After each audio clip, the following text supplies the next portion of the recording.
Assalamualaikum warahmatullahi wabarakatuh.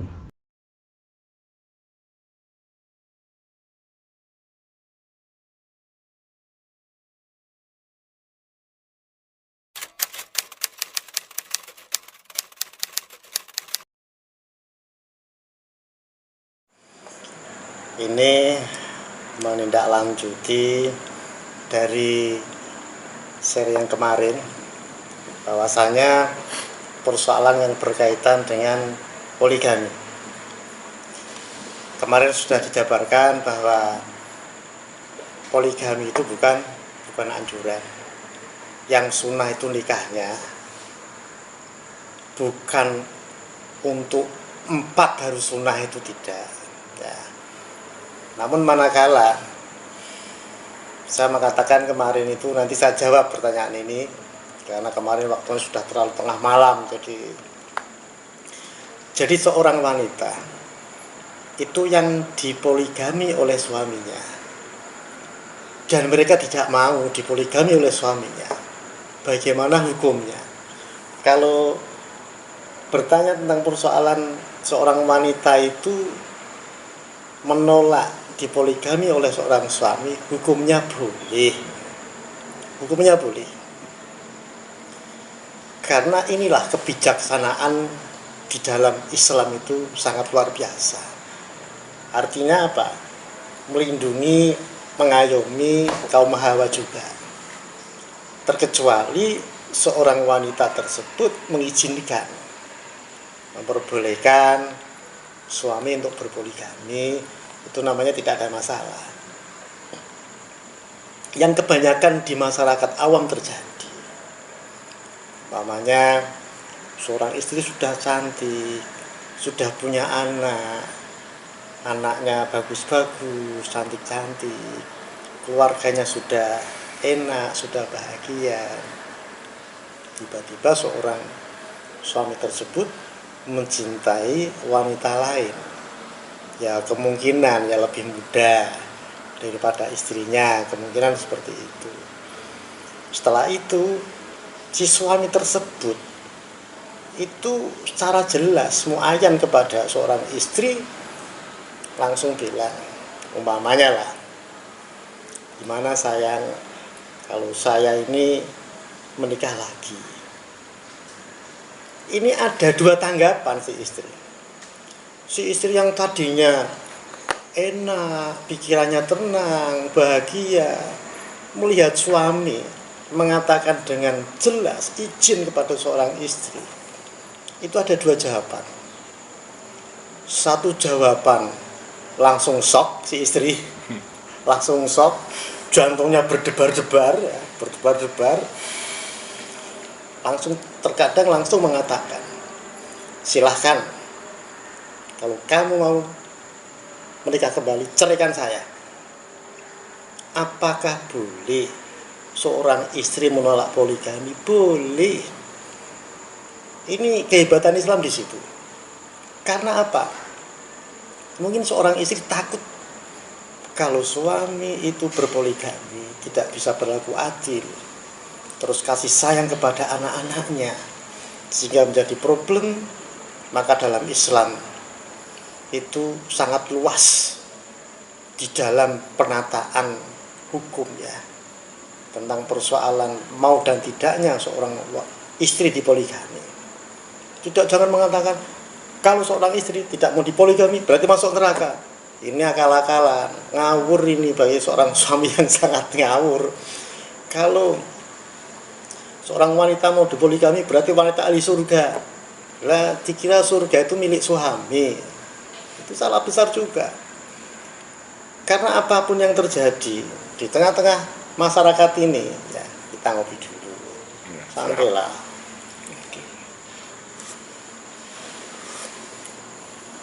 Kenapa saya mengatakan bahwa istri itu boleh untuk menolak suami berpoligami, terkecuali, ya, pengecualian. Istri menyadari kelemahannya. Sudah saya singgung. Pertama, istri yang tidak bisa menurunkan keturunan. Ini ada alasan-alasan khusus dan juga ada alasan-alasan umum. Dan yang kedua, ada seorang istri, sudah saya singgung, itu tidak bisa memenuhi kewajiban seorang suami. Dan yang ketiga, seorang istri yang punya kelemahan mental, umpamanya kalau berhubungan dengan seorang suami, mereka langsung sakit. Sekali berhubungan, mereka langsung sakit. Lalu si istri itu menawarkan kepada suami dengan ketulusan. Umpamanya seperti itu. Ini alasan-alasan darurat. Dan ini pun tidak menjadikan suami itu terus sewenang-wenang, terus mereka akan menyakiti istri yang demikian, itu tidak menceraikan lah. Setidaknya bila mana istri itu mengizinkan, maka suami bisa berpoligami untuk keturunannya. Kesadaran istri tersebut, ini yang namanya istri yang akan mendapat pahala dari Allah karena memahami dan mengerti tentang kewajiban dan kebutuhan seorang suami. Namun kalau istilahnya bahwa tidak ada alasan apapun, menurut syar'i dia langsung mengatakan, pokoknya saya akan berpoligami, aku tidak kuat, aku cinta sama dia, begini dan begitu umpamanya Padahal istrinya sudah cantik. Kalau bertanya tentang persoalan hukumnya, boleh berpoligami, itu boleh, namun bukan anjuran. Namun si istri berhak juga menolak, boleh menolak.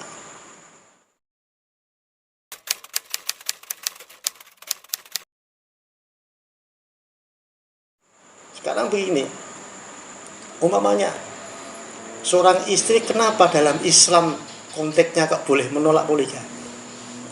Ini saya akan menerangkan tentang putri Rasulullah SAW. Ini artinya kenapa boleh menolak istri dipoligami. Waktu putri Rasulullah SAW, yaitu Syarifah Fatimah Az-Zahra, kesayangan Rasulullah. Jadi anak yang tinggal satu-satunya yang disayangi Rasulullah adalah Fatimah Az-Zahra. Pada waktu suaminya Sayyidina Ali karramallahu wajhah itu akan memasna kepada Syarifah Fatimah Az-Zahra, Sayyidah Fatimah. Lalu Sayyidah Fatimah lapor kepada baginda Rasulullah SAW tentang Sayyidina Ali yang akan masna. Itu diterangkan dalam Sahih Muslim, itu penjabarannya sangat luas diterangkan di situ. Lalu Sayyidah Fatimah itu menolak, lapor kepada Rasulullah SAW. Lalu Rasulullah juga menolak untuk Sayyidina Ali memasna Sayyidah Fatimah. Berketepatan pada waktu itu yang akan dinikahi oleh Sayyidina Ali karramallahu wajhah adalah seorang wanita, tapi dari putrinya Abu Jahal. Tapi dalam konteks ini bukan Rasulullah itu melarang, itu bukan. Maka dalam hadis itu dikatakan, di situ Rasulullah mengatakan, demi Allah bahwa saya tidak menghalalkan yang haram, tidak mengharamkan yang halal. Ya. Namun dalam konteks ini Rasulullah mengatakan bahwa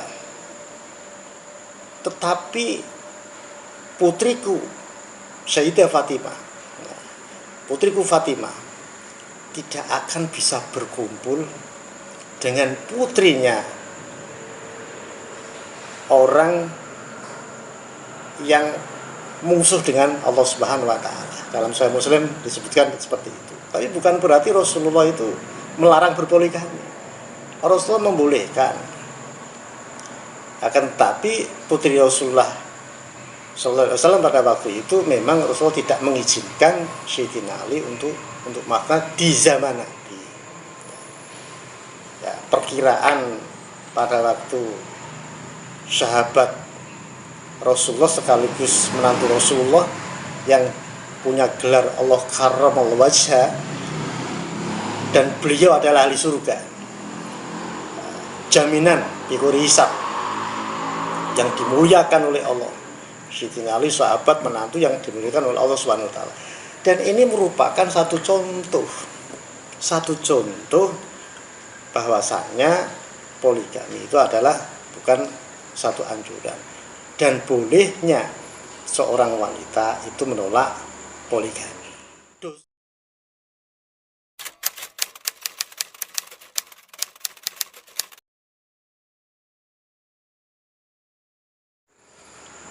Sekarang tinggal penerapannya. Kalau memang tidak ada masalah di dalam keluarga, sudah tenang, sudah bahagia ya. Wanitanya bahagia sekali, tersenyum-senyum, tiba-tiba tidak ada masalah apa-apa. Si istri lagi senang-senangnya dengan anak dan suami, wah, sudah dikatakan sakinah, mawaddah, warahmah, tiba-tiba mendudukan seorang istri, terus mau berpoligami. Bertepatan istri itu punya penyakit jantung. Apakah itu tidak menyakiti seorang istri yang pertama? Dan yang kedua, tidak melukai anak-anaknya. Meskipun boleh ya, melihat timingnya, melihat waktunya, melihat keadaannya, ini yang membolehkan si istri menolak poligami. Yang membolehkan itu karena alasan-alasan darurat tadi saya sebutkan ya, tidak punya keturunan, ada satu kelainan pada istri. Maka dari itu dalam hukumnya boleh seorang wanita itu menolak suami berpoligami dengan alasan-alasan si istri. Alasan-alasan tersebut sesuai menurut syar'i. Ya, paling enak memang dalam pandangan Islam itu bisa menciptakan, bisa mewujudkan tatanan keluarga yang sangat bahagia, yang sangat idealis. Ya adalah istri satu ya. Sudah diberikan anak-anaknya yang ganteng dan cantik-cantik lah, seperti itu. Tidak ada wanita manapun yang ikhlas dan tulus di dalam hatinya dipoligami seorang suami. Umpamanya kok ada ya, yang dipoligami, itu si istri mau dipoligami. Dan saya tidak percaya 100% kalau ketulusan seorang istri benar-benar tulus kepada suami yang dipoligami. Pasti mempunyai rasa cemburu, mempunyai rasa kurang kasih sayang, mempunyai rasa terkadang kurang adil. Ini pasti akan terjadi. Makanya dalam Islam sangat bijaksana. Allah Ta'ala mewahyukan ayat-ayat surat An-Nisa ayat 3 tersebut. Di situ dikatakan bahwa kalau fa'in khiftum ala ta'dil fawaida, kalau memang tidak bisa berbuat adil, lebih baik satu saja atau seorang. Ini akan mengangkat martabatnya seorang wanita, dan Islam sangat menjunjung tinggi.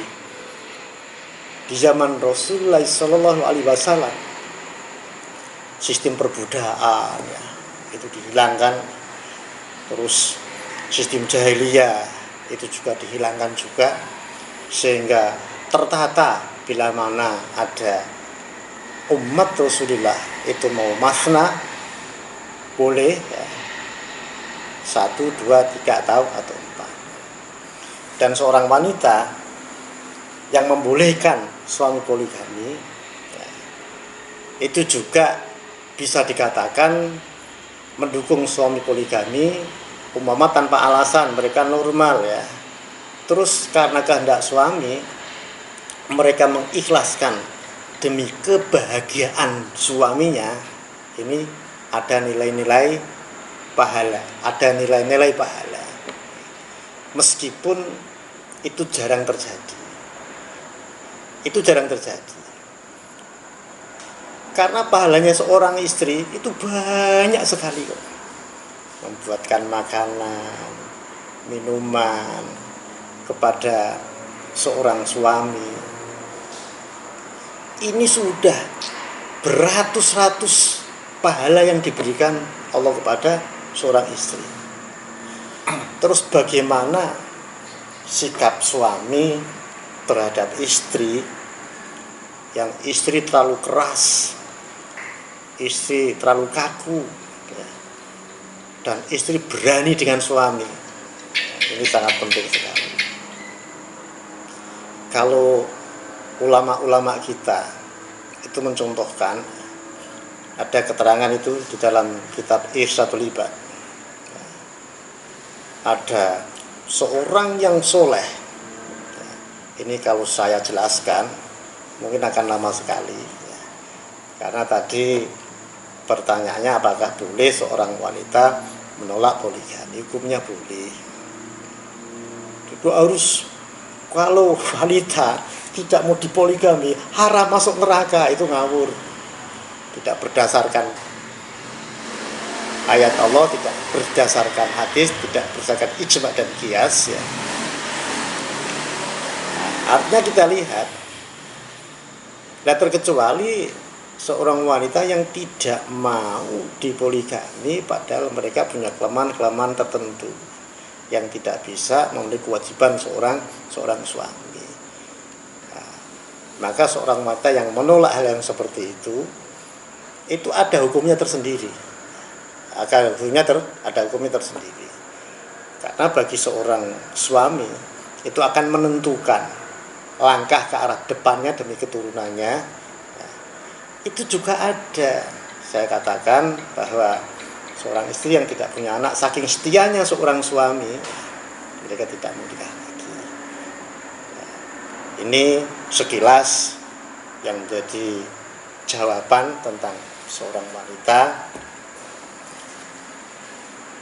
berhak untuk menolak, berhak untuk menerima dipoligami, berhak untuk menerima dipoligami. Kadang ada yang mereka punya hak untuk menolak poligami. Ya kita serahkan kepada istri-istri kita. Umpamanya ada seorang kiai, ya, itu istrinya itu supaya suaminya berpoligami, itu juga ada. Namun sang suami tidak mau. Sang suami tidak mau sama sekali. Padahal itu kesempatan. Coba kalau Mas Arif, wah ditawarin istri langsung. Mas, gimana kalau Mas poligami? Karena aku pengen, umpamanya seperti itu. Karena istriku yang selalu meminta. Jadi istri saya yang mulai dulu. Ya. Nah, itu tidak ada masalah, itu boleh kalau memang istri itu artinya dengan mengizinkan ya. Hukum poligami itu boleh, meskipun tidak aturan. Ya, namun harus ada syarat-syarat. Syarat-syaratnya harus bisa adil, harus bisa mencukupi nafkahnya. Ya tentunya harus curah-curah kasih sayang, ya, bisa membagi kasih sayang dengan keseimbangan.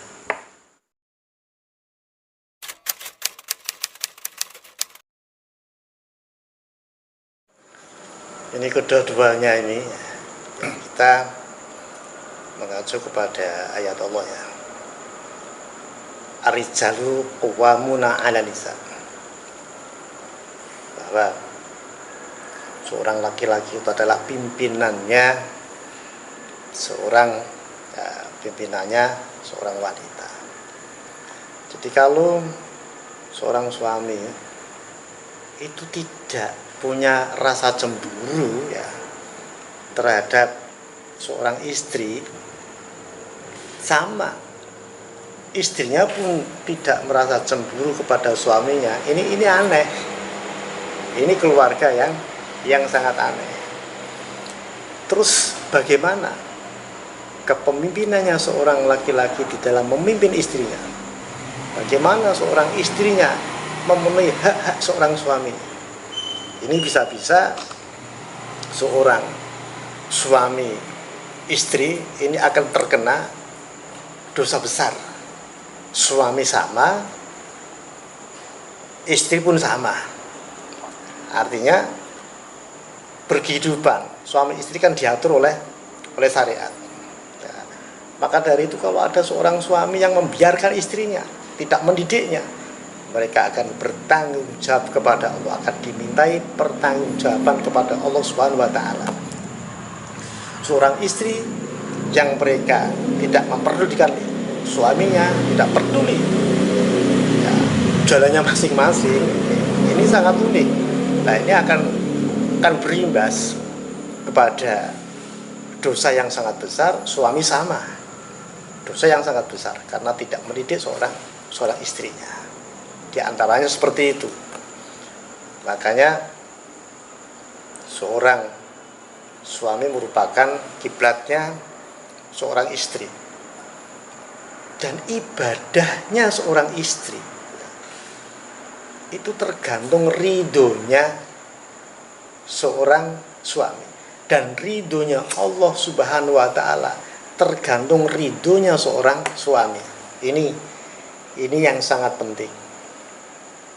Umpamanya ada seorang istri, mereka ahli ibadah, ahli ngaji, ahli beramal,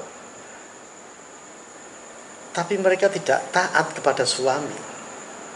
Mereka selalu menyakiti suami, mereka selalu mendolimi suami, mereka tidak mau diatur oleh suami secara syariat, sehingga seorang suami itu merasa terdolimi dengan seorang istri. Ini akan menyangkut kepada ibadahnya seorang istri. Wa a'maluhu la martudatun latubal.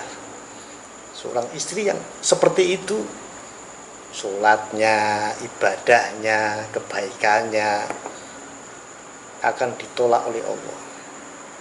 Mereka capek namun tidak diterima oleh Allah sebab suami tidak ridho. Sedangkan ridhonya Allah itu tergantung ridhonya seorang suami terhadap istrinya. Nah, terus saya akan bercerita tentang sahabat Sayyidina Umar bin Khattab. Betapa gagah beraninya Sayyidina Umar, betapa bijaksananya Sayyidina Umar. Seorang presiden, khalifah kalau sekarang presiden ya. Seorang Amirul Mukminin, seorang ahli surga yang dijamin oleh Allah masuk surga tanpa hisab. Pada waktu ada seorang laki-laki mau bertamu sowan kepada Sayyidina Umar akan mengadukan tentang akhlak istrinya. Tiba-tiba pada waktu itu Sayyidina Umar sedang diomelin oleh seorang istrinya.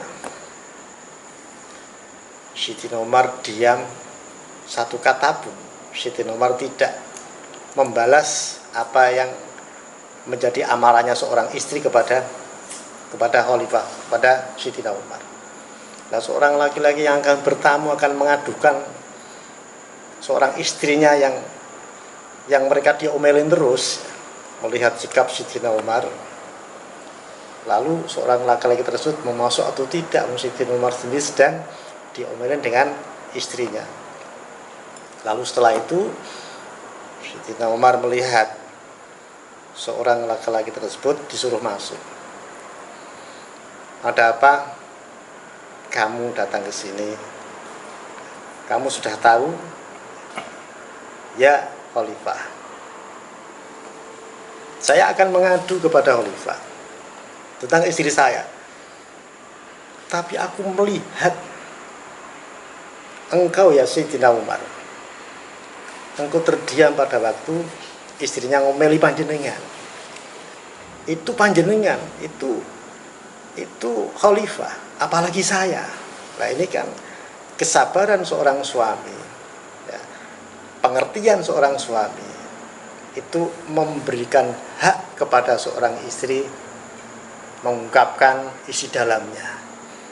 Apapun mereka bersifat memarahi seorang suami yang sangat bijak itu akan memaklumi. Apa kata Sayyidina Umar? Istri saya berhak untuk marah. Mereka membuatkan makanan untukku. Mereka menyusui anak-anakku. Mereka menyuci bajuku. Sehingga mungkin mereka capek, dengan kecapeannya mereka meluapkan kemarahannya terhadap saya. Makanya seorang suami yang sabar terhadap kejelekan akhlaknya seorang istri itu pahalanya seperti pahalanya Nabi Ayub alaihissalam. Besar sekali kan pahalanya bila mana sabar dengan akhlaknya seorang istri. Tidak harus akhlaknya istri itu kurang bagus terus kita nikah lagi, tidak. Bagaimana mereka mendidik dengan istri dengan kesabaran. Coba kita itu bersandar bersuri teladan kepada baginda Nabi besar Muhammad Shallallahu Alaihi Wasallam. Kita ini harus belajar cara berkeluarga seperti Rasulullah. Betapa indahnya kalau kita itu menerapkan dari wahyu Allah, dari yang dicontohkan oleh Rasulullah, menerapkan kasih sayang yang tinggi terhadap istri, mendidik dengan istri dengan kasih sayang, bukan dengan kekerasan, ya. Maka akan terjalin, itu namanya sakinah mawaddah warahmah. Tidak hanya suami yang berhak memarahi istri, istri juga punya hak untuk marah kepada suami. Bagaimana hukumnya kalau seorang istri memarahi suami? Boleh. Mungkin mereka mengungkapkan isi hatinya, ya, tentang apa yang belum dilakukan hak-haknya istri, ya. Suami belum melakukan haknya seorang istri, maka istri marah, ya. Seorang suami yang bijaksana, mereka akan menanggapi dengan baik, ya. Beda kalau seorang istri, ya, keras tapi waras, itu boleh. Yang tidak boleh seorang istri keras tapi ora waras, bahasa Jawanya. Nah, ini yang tidak boleh. Jadi antara tadi yang dikatakan dayus dan lusus tersebut, ya, itu sama-sama dosanya. Yang pertama, seorang suami tidak bisa mendidik dengan baik seorang istri. Seorang istri itu tidak memperdulikan, ya, nasihat atau hak-haknya suami, ya, itu tidak diberikan kepadanya, ya. Sehingga seorang suami itu melepaskan kebebasan kepada seorang istri sama tidak memenuhi haknya seorang suami. Ini sama-sama dosanya, ini sama-sama salahnya. Ini sangat unik, ya, kalau suami istri terjadi yang seperti itu.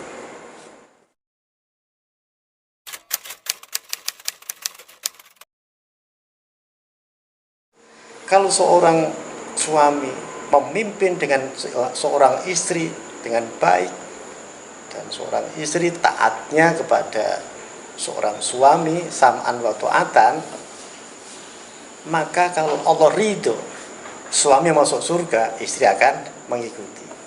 Namun sebaliknya, manakala seorang suami berbuat keharaman, berbuat kemaksiatan, lalu istri tidak mengingatkan, tapi istri itu mendukung kepada kemaksiatan suami. Lah, ini kalau suami masuk neraka, ya istri mengikuti masuk neraka. Pengertian orang Jawa itu seperti itu. Jadi tidak disalahkan kata-kata orang Jawa itu ibaratnya swarga nunut, neraka katut. Ya. Swarga nunut manakala seorang istri taat, ya, sama taatan kepada seorang suami. Yang kedua, selalu mengingatkan manakala seorang suami akan berbuat salah, ya, wajib seorang istri mengingatkan. Dan seorang istri taatnya kepada seorang suami itu melihat selagi tidak keluar dari aturan-aturan dan syariat-syariat Islam, ya, itu wajib taat.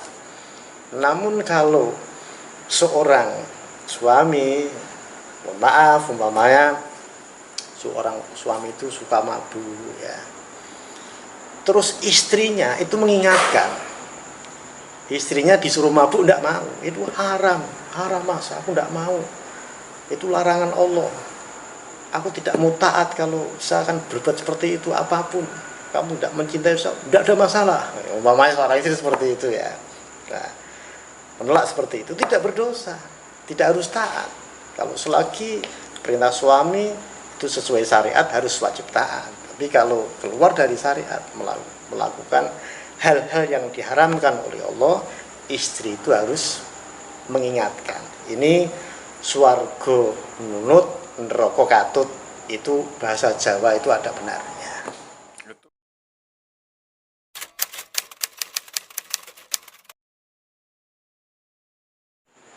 Kalau seorang wanita itu sudah bersuami, sudah dihitbah, sudah dinikahi, sudah otomatis sudah diberi mahar, itu seluruhnya adalah milik suami.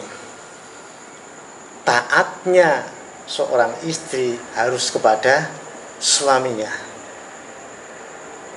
Bisa dikatakan bahwa surga itu di bawah telapak kaki suami, bukan telapak kaki ibu, ya, tapi telapak kaki suami. Masuk lah. Makanya Rasulullah SAW itu mengatakan, seandainya Allah Ta'ala mengizinkan manusia bersujud kepada manusia, maka istri diwajibkan sujud kepada suami. Karena manusia tidak boleh sujud kepada manusia, makanya diwajibkan seorang istri taatnya kepada seorang suami, tawaduknya kepada seorang suami. Di antaranya seperti itu.